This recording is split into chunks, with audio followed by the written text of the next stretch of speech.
প্রিয় সাংবাদিক ভাইরা, আসসালামু আলাইকুম।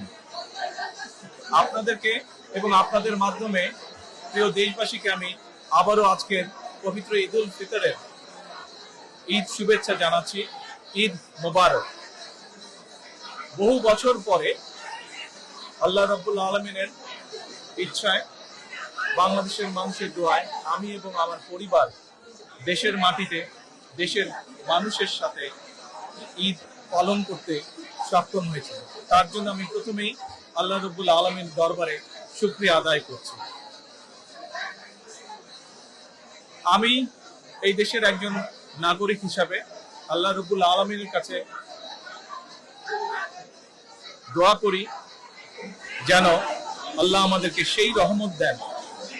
আজ এই ঈদে বাংলাদেশের মানুষ যতটা নির্বিঘ্নে বা যতটা শান্তিতে ঈদ উদযাপন করতে সক্ষম হয়েছে, ইনশাল্লাহ ভবিষ্যতের ঈদগুলোতে যেন আরো বেশি শান্তিপূর্ণভাবে আমরা ঈদ উদযাপন করতে সক্ষম হই, দেশের সকল শ্রেণী পেশার মানুষকে সাথে নিয়ে। একই সাথে আসুন এই ঈদে আল্লাহ রাব্বুল আলামিনের কাছে আমরা রহমত চাই, যেন আল্লাহ আমাদেরকে সেই রহমত দেন যাতে করে আমরা বাংলাদেশের মানুষের সেই প্রত্যাশিত সেই বাংলাদেশকে ধীরে ধীরে গড়ে তুলতে পারি। আজকের এই ঈদের দিনে দেশবাসীর কাছে আমি দোয়া চাই। একই সাথে দেশবাসীর কাছে আমি অনুরোধ জানাবো যে আপনাদের সহযোগিতা যদি থাকে, ইনশাল্লাহ আপনাদের এই নির্বাচিত সরকার দেশকে আপনাদের চাওয়া অনুযায়ী দেশ গঠনের কাজে সর্বোচ্চ শক্তি দিয়ে চেষ্টা চালিয়ে যাবে। সকলকে আমি আবারও ঈদের শুভেচ্ছা জানাই। সকলে, দেশের সকল মানুষ, দল মত নির্বিশেষে সকল মানুষ ইনশাল্লাহ ভালো থাকবেন, সুস্থ থাকবেন।